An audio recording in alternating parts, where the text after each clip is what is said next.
Pasal 14 ayat 6 dan 7.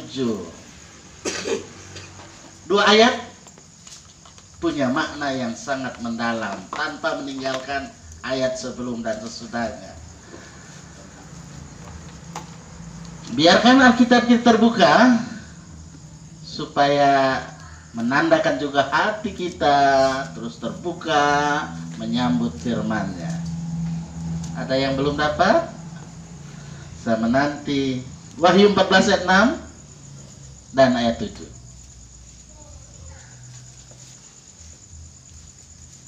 Baik, mari berdoa.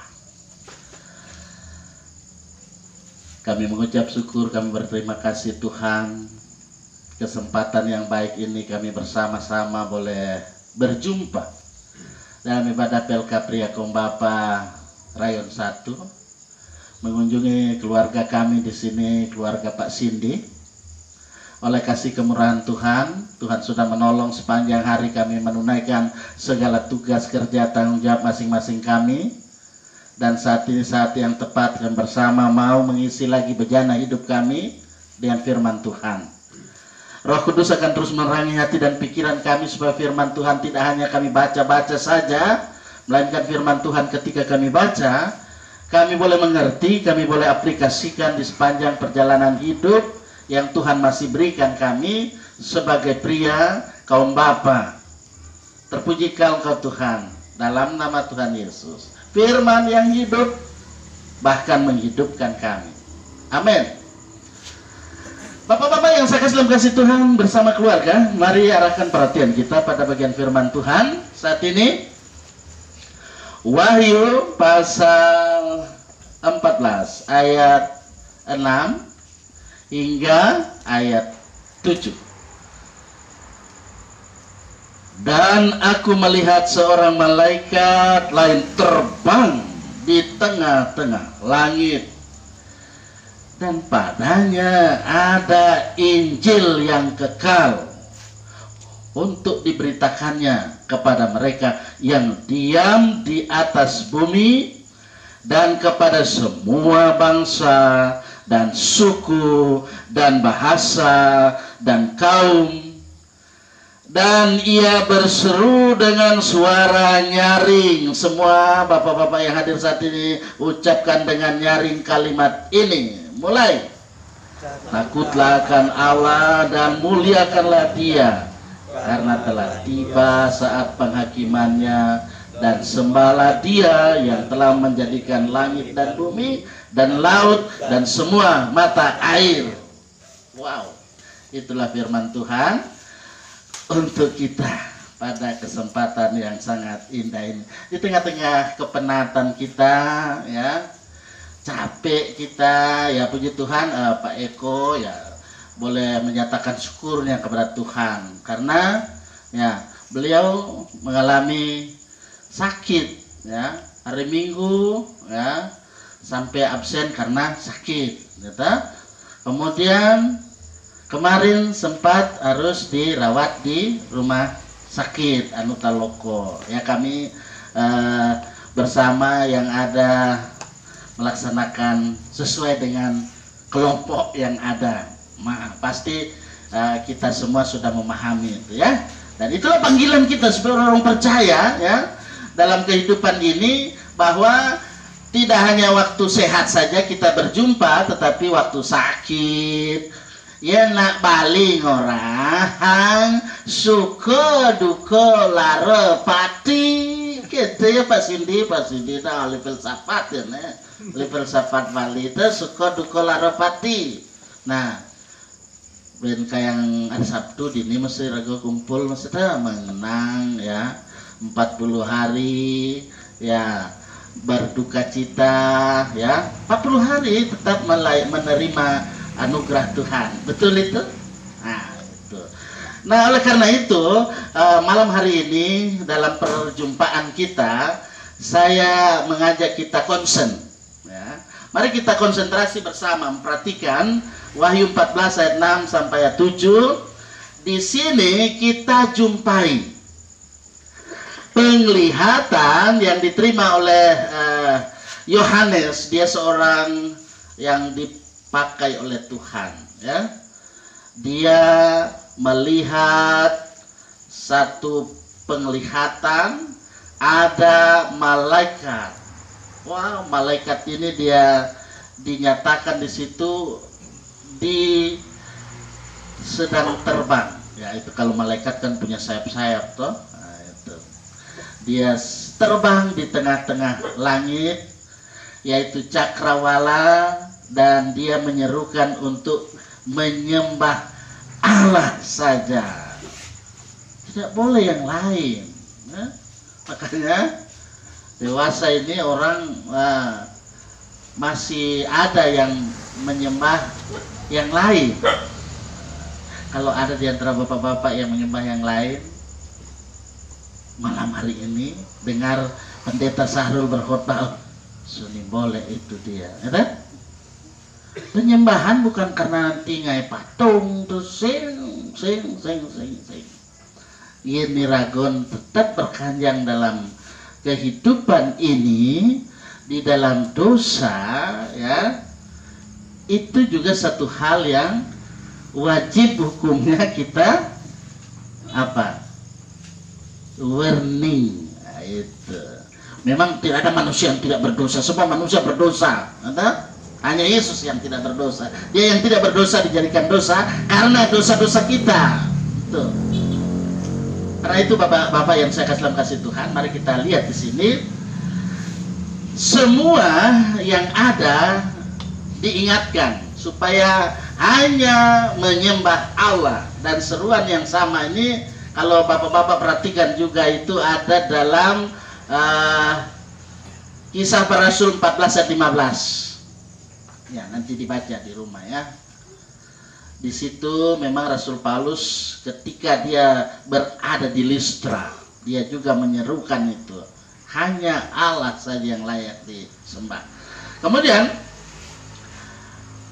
malaikat itu memastikan bahwa semua bangsa, ya, semua bangsa yang ada di bumi mendengarnya, dan setiap orang yang memiliki kesempatan, ya, untuk mendengar, ini kan ada kesempatan tuh datang mendengar firman Tuhan, ya. Mendengar kabar baik, Injil, yaitu. Oleh karena seruan malaikat ini adalah seruan yang sangat baik, maka seruan inilah yang disebut dengan Evangelion. Seruan ini yang disebut Injil. Injil itulah kabar baik, kabar selamat. Karena keselamatan itu Allah berikan di dalam dan melalui Yesus Kristus dalam kuasa Roh Kudus. Nah, seruan ini tentu ketika kita mendengar pada malam hari ini, kita bersama menerima itu karena di dalamnya mempunyai apa? Nilai kekal. Tidak ada di dunia ini yang kekal.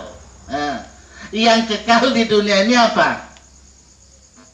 Hanya perubahan saja. Kan selalu ada perubahan. Sing ada perubahan tuh. Dari dahulu saja kan. Uliang ngangon petani, ya. Yang anak petani juga kan. Jadi numak nganggo serampang megigi.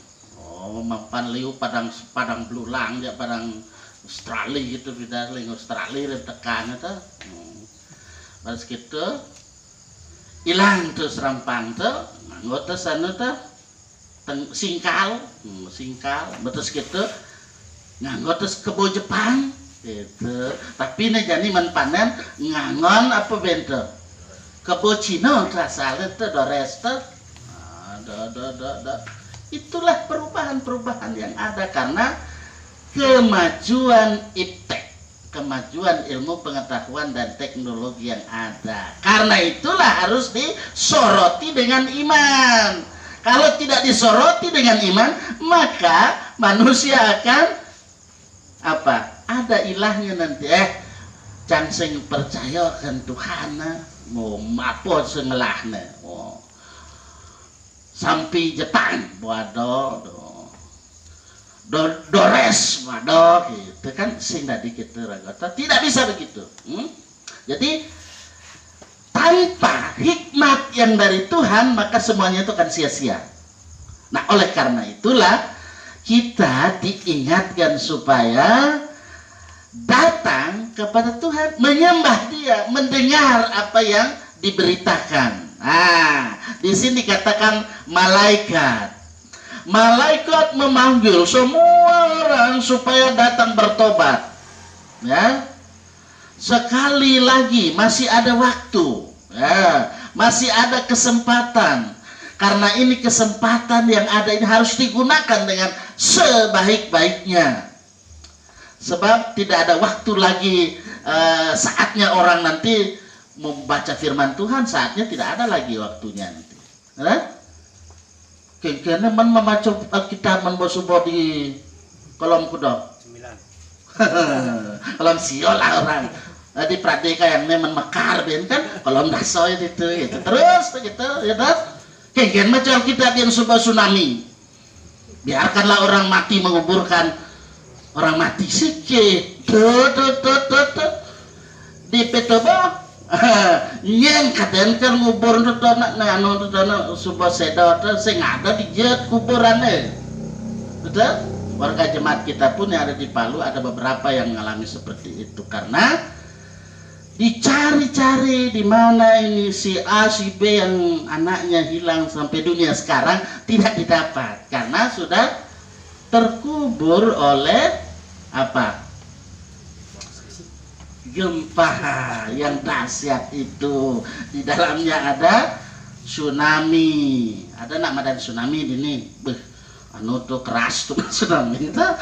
Apa Ben? Karena ada likuifaksi. Itu Ben saya tuh. Membuat ada likuifaksi, tsunami, gempa itu nih ngajakan tuh. Kudiakan macam kitab. Tidak ada waktu kesempatan. Nah, itulah kita yang ada pada malam hari ini mendengar firman Tuhan ini, dan ketika ada saudara kita, bapak-bapak yang lain yang aneh sesai ajak senyak bareng gitu, ajakin ya gitu. Biasanya kan ujang sewot paling gitu ya.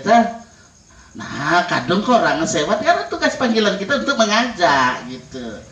Kalau dia tidak mau ya no problem, tidak masalah. Yang penting kita sudah mengajak. Ini seruan. Mari kita lihat. Seruan untuk bertobat, ya harus dilakukan itu. Karena dikatakan sudah tiba saat penghakiman oleh Allah. Nah, semua orang harus takut kepada Allah dan setiap orang harus menghormati Allah. Yang dimaksud di situ adalah Allah yang esa, yang telah menyatakan diri di dalam Yesus Kristus Tuhan Juru Selamat dalam kuat kuasa Roh Kudusnya. Itu yang dimaksud di sini ya. Takutlah kepada Allah, hormati Allah. Dengan menghormati Dia sebagai Tuhan dari semua, maka dalam hidup ini orang akan bisa mengetahui bahwa Dialah Allah. Seperti lagu tadi toh, anak Allah Yesus namanya, dan seterusnya itu. Makanya selalu kalau muji Tuhan dengan penuh ekspresi kita, Tuhan akan selalu menolong kita supaya dalam kehidupan ini kita sungguh-sungguh sing kumpul ngunat gitu, sing kumpul perakat kiat gitu kan. Beten gendeng tuh nyanapal ini gendengnya tersebut. Kacang kapri, kacang buta-butan, di batan rumah lelipi makules, mau balik tipi, ngidangkat kesemangan, mencarajani bermain gadget, ngidangkat kesemangan, ningan khotbah setato tules gitu. Jadi harus lawan itu. Yang seperti itulah yang harus kita lawan, ya, supaya sing setato plus gitu. Nah, persekutuan pria kaum bapak yang saya sangat kasihi dalam kasih Tuhan, mari dalam hidup ini kita terus berjuang. Ketika di tengah-tengah dunia ini, di mana kita ada dan berada, masalah sosial itu selalu ada, betul? masalah sosial anak dan juga remaja, juga terjadi perilaku yang menyimpang. Itu dapat bisa berupa kebiasaan. Yang sebuah man gajih yang ngerokok kan sih jaga mapo nekonen man gajih misalnya, Pak kirim pipis angonanu ne SPP padahal angonan meli. Sing tawangkan tiap foto tundon na raramane jumah megai kanti pelung tundon megai. Itu kita harus didik anak-anak kita supaya jangan sampai seperti itu. Apalagi sekarang ada narkotika atau zat adiktif yang lainnya, itu hati-hati. Selalu saya mau tekankan ini dengan pergaulan bebas yang ada, free sex yang ada, dan juga ketika ada tindakan-tindakan kekerasan, ya, ada yang mencuri, ada yang secara pribadi, ada juga yang mencuri secara berkelompok. Mudah-mudahan di daerah Gelahnya sing ada ya itu harus kita perangi bersama. Bagaimana caranya? Ya, dengan kearifan dan kebijaksanaan. Beberapa faktor yang menyebabkan timbulnya perilaku menyimpang dari apa yang saya sebutkan tadi, dari anak dan juga dari remaja, antara lain kurangnya perhatian dari ayah, ya, katakanlah orang tua, ya. Karena apa? Sibuk li semangat kepetang sing mangorto tidak sempat memberikan nasihat kepada anak kita. Itu bisa saja kita mau memberikan nasihat tapi cuma di kamar terus. Bagaimana mau kasih nasihat kalau dia cuma di kamar? Karena apa? Dia sudah berselancar di negeri maya, di dunia maya. Itu. Jadi sekali waktu harus dilihat ke sana. Nah, bikin apa nak? Jangan-jangan dia sudah berselancar di negeri yang tidak boleh, yang harus dia lihat. Nak melalung tinggal tuh, tinggalnya. Itulah yang merusak moralitas anak-anak bangsa kita. Nah, karena itu peran sebagai ayah, sebagai orang tua sangat penting. Di tengah situasi kita yang sibuk dari pagi sampai malam kita bekerja, kita harus selalu monitor anak-anak kita. Yang sudah punya cucu ya, cucu juga ya. Ini penting. Karena apa? Faktor yang menyebabkan timbulnya perilaku menyimpang ini ada juga karena lingkungan, pergaulan, pengaruh teman. Nah itu, yang dia bergaul jangan tukang memaling, bisa tadi memaling kan, dobang ya. Bergaul aja ya weh, hari Minggu kumpul dong ngerok cuma, kan ada yang gitu tuh dia tidur saja karena dikira libur. Nah itu, apalagi bapaknya misalnya sing kumpul menyongorin terus rarenya kumpul pak kan sing kumpul lah orang kan bisa gitu tadi bumerang tadi tetap gitu sejatinya itu bapak-bapaknya harus jadi contoh, jadi teladan tuh gitu.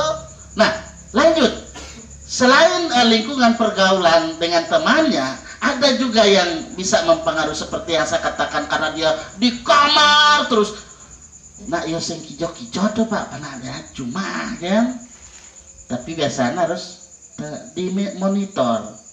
Jangan-jangan dia sudah berselancar ke seperti yang saya katakan ini, dengan sinetron, adegan kekerasan, kemewahan, perilaku prematur, kemudian dengan ada internet sekarang kan, dengan gambar-gambar porno, adegan-adegan pornografi, porno aksi yang ada.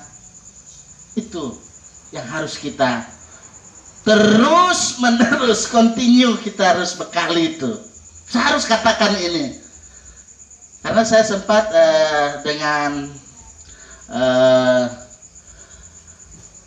di Palu diminta untuk bisa memberi ceramah tentang ini ya.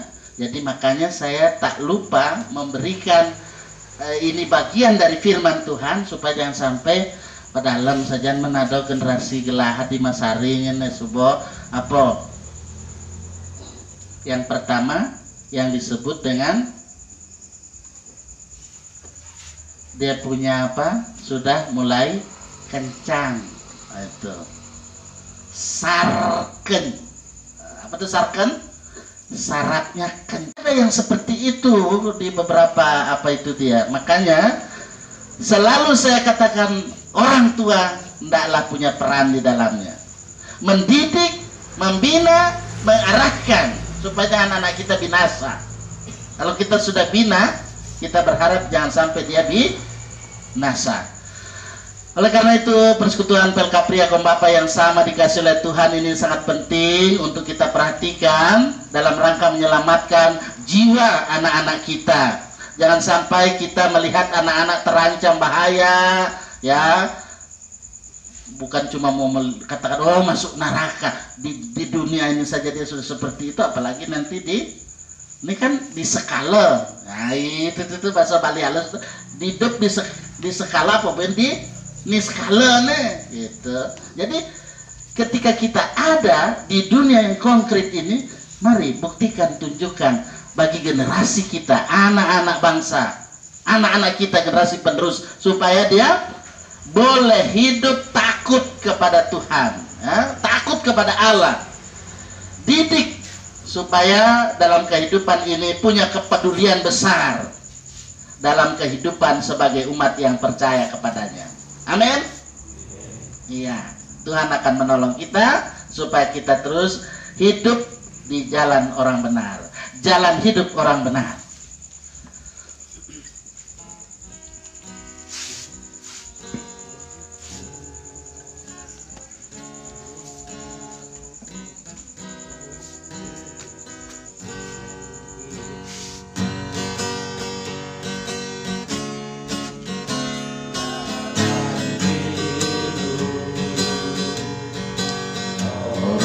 Benar diterangi oleh cahaya firman Tuhan, jalan hidup orang benar semakin terang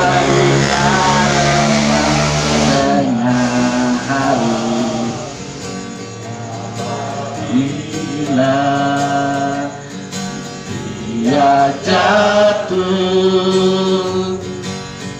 tidaklah dibiarkan sampai tergeletak. Tuhan jua yang menopangku dan membangunkan